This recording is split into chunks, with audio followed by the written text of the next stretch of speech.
अस्सलाम वालेकुम, तो वेलकम है आप लोगों का इमरात चैनल में। दो आज चीज़ों पर बात करने जा रहे हैं। Reportedly Pakistan navy RIM-116 short range surface to air missile system अपनी OPV-2600 शिप्स उन पर इंटीग्रेट करने जा रही है।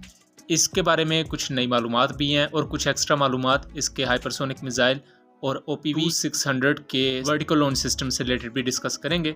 दूसरा बात करें तो इंडियन एयरफोर्स का एक HJT-16 किरण ट्रेनर एयरक्राफ्ट क्रैश हुआ है और इस साल ये हेलीकॉप्टर्स और फाइटर एयरक्राफ्ट के क्रैशेस को ही मिला लें तो ऑलमोस्ट 10 से ज़्यादा आई थिंक क्रैशेस इस साल के हो चुके हैं। अभी इवन 3 से 4 मंथ हुए हैं। इन तमाम चीज़ों पर बात करते हैं, लेकिन वीडियो में आगे बढ़ने से पहले आप चैनल को सब्सक्राइब कर लें और हमारी वीडियोज़ को शेयर कीजिएगा। RIM-116 surface to air missile system की बात की जाए तो ये short range pin point accuracy के साथ अपने टारगेट को तबाह करने की सलाहियत के हामिल surface to air missile systems हैं, जो कि ship based air defence system के तौर पर इमर्ज होते हैं। RIM-116 बुनियादी तौर पर सॉलिड फ्यूल रॉकेट मोटर को यूज़ करते हैं और 10 किलोमीटर की रेंज प्रोवाइड करते हैं, जो कि चाइनीज़ FN-300L से तकरीबन 1 किलोमीटर ज़्यादा है। इनकी हिट प्रोबेबिलिटी 95% बताई जाती है। इन मिसाइल्स को US, Germany, Japan, Greece, Turkiye, South Korea, Saudi Arab और दूसरे बहुत से कंट्रीज़ भी यूज़ करते हैं। रिपोर्टेडली पाकिस्तान इसका ब्लॉक 2 यूज़ करेगा, जो एडवांस इसका वर्जन बताया जाता है। ब्लॉक 2 में एक हाईली मनूवरेबल एक्चुएशन सिस्टम यूज़ किया जाता है, जिसे इंडिपेंडेंट कंट्रोल एक्चुएशन सिस्टम कहा जाता है, जो कि इसकी एक्यूरेसी को बढ़ाते हैं। और अगर आपकी शिप की तरफ कोई भी दुश्मन का मिसाइल और इवन सुपरसोनिक मिसाइल भी आ रहा है तो ये बहुत कम रेंज पर पिन पॉइंट एक्यूरेसी के साथ रियल टाइम डाटा को यूज़ करते हुए उसे तबाह करने के काबिल होंगे। इसके अलावा RIM-116 का जो ब्लॉक 2 है, इसमें मोटर कैपेसिटी बेहतर की गई है, इसकी पैसिव रेडियो फ्रीक्वेंसी सीकर्स को बेहतर किया गया है और इंफ्रारेड सीकर कंपोनेंट्स भी पहले से बेहतर किए गए हैं। इसमें जो अच्छी चीज़ है, अगेन 2 किस्म के सीकर्स यूज़ होते हैं। ये रेडियो फ्रीक्वेंसी सीकर को भी यूज़ करता है और इंफ्रारेड सीकर के कंपोनेंट्स को भी यूज़ करता है। इंफ्रारेड बेसिकली आपके दुश्मन के तरफ से जो मिसाइल फायर किया गया है या अगर दुश्मन का कोई ड्रोन या जहाज़ आ रहा है उसमें से जो हीट खारिज हो रही है उसको डिटेक्ट करके इंफ्रारेड सीकर वाले मिसाइल्स निशाना बनाते हैं। लेकिन रेडियो फ्रीक्वेंसी सीकर वाले मिसाइल्स एक रेडार की तरह रेडियो फ्रीक्वेंसी इलेक्ट्रोमैग्नेटिक वेव्स को या शुआओं को खारिज करते हैं। वो वेव्स टकरा के अपने टारगेट से जब मिसाइल का सीकर वापस गैदर करता है तो उस बेस पर वो अपना डाटा प्रोसेस करता है।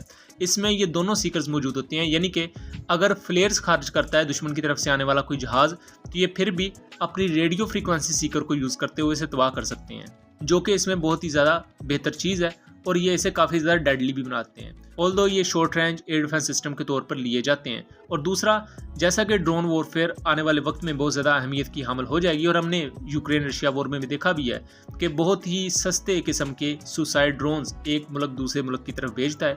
अब उन सुसाइड ड्रोन्स को गिराने के लिए आप S-300 या S-400 या HQ सिस्टम जैसे महंगे surface to air missile system नहीं फायर कर सकते, लेकिन उसके लिए ऐसे छोटे surface to air missile system काफ़ी ज़्यादा अहम है, जैसे RIM-116। पाकिस्तान इन्हें अपनी OPV-2600 पर यूज़ करना चाहता है, जो कि डेमन ग्रुप बना रहा है। पाकिस्तान इन पर रिपोर्टेडली अपने हाइपरसोनिक P2A2 मिसाइल्स को नस्ब करेगा। और उसके अलावा RIM-116 surface to air missile system के साथ मीडियम रेंज कैटेगरी के तौर पर इनमें वर्टिकल लॉन्च सिस्टम में CAM-ER मिसाइल्स भी होंगे, जो कि 50 किलोमीटर की रेंज रखते हैं।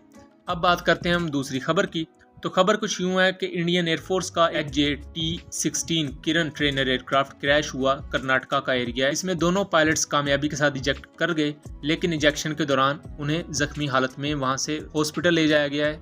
इंडिया का किरण एयरक्राफ्ट एक ट्रेनर एयरक्राफ्ट है, जो कि इंडियन एयरफोर्स में 1968 से सर्विस में मौजूद है। 1964 में इसकी फर्स्ट फ्लाइट हुई थी, लेकिन परफॉर्मेंस वाइज देखा जाए तो कोई बहुत अच्छा एयरक्राफ्ट नहीं है। इसे हिंदुस्तान एयरोनॉटिकल लिमिटेड ने बनाया था। ऐसे 6 एयरक्राफ्ट म्यांमार एयरफोर्स ने लिए थे, बट उसके बाद फर्दर उन्होंने ऑर्डर्स देने थे, लेकिन इस एयरक्राफ्ट की कारकर्दगी से कोई इतना खुश नहीं थे, सो उन्होंने इसके फिर मजीद ऑर्डर्स नहीं दिए थे। अगर सिर्फ 2023 की बात की जाए तो अभी तक जनवरी, फरवरी, मार्च, अप्रैल और ये मई का महीना, यानी कि 4 मंथ अभी तक हुए हैं। और इस दौरान हम देख चुके हैं कि पहले तो इस साल के शुरू में ही एक मिराज 2000 और SU-30 MKI का कोलिजन हो गया और उसके बाद 8 मई को ही MiG-21 का क्रैश हुआ। पूरी की पूरी MiG-21 की फ्लीट ग्राउंड कर दी गई थी। उसके बाद बात कर ली जाए तो हेलीकॉप्टर्स के बेइंतहा क्रैश हो चुके हैं, जिसमें तकरीबन इसी साल 3 से 4 हेलीकॉप्टर क्रैशेस तो हाल ध्रुव हेलीकॉप्टर की हैं, जिन्हें हिंदुस्तान एयरोनॉटिकल लिमिटेड ही बनाती है। उसके अलावा 29 या 31 मई को ही इंडिया का सबसे बेहतरीन अपाचे हेलीकॉप्टर उसकी इमरजेंसी लैंडिंग होगी इसी साल राजस्थान के एरिया में MI-17 हेलीकॉप्टर की एमरजेंसी लैंडिंग हो चुकी है। सो ये तमाम बढ़ते हुए वाक़यात और अभी सिर्फ 4 माह हुए हैं इस साल के, यानी कि 2023 के, और इंडिया के तकरीबन ऐसे 10 से ज़्यादा हादसा हो चुके हैं सिर्फ इंडियन एयरफोर्स में। और इनमें सबसे ज़्यादा क्रैशेस उन एयरक्राफ्ट के या उन प्लेटफॉर्म्स के हुए हैं जिन्हें हिंदुस्तान एयरोनॉटिकल लिमिटेड बना रही है। सो यहाँ इंडिया को एक बोर्ड ऑफ इंक्वायरी तश्कील देना चाहिए जो इन चीज़ों को प्रोब कर सके कि मसला कहाँ आ रहा है। बहरहाल उम्मीद करता हूँ चीज़ें क्लियर रही होंगी। मिलेंगे अगली वीडियो में, तब तक के लिए अल्लाह हाफिज़।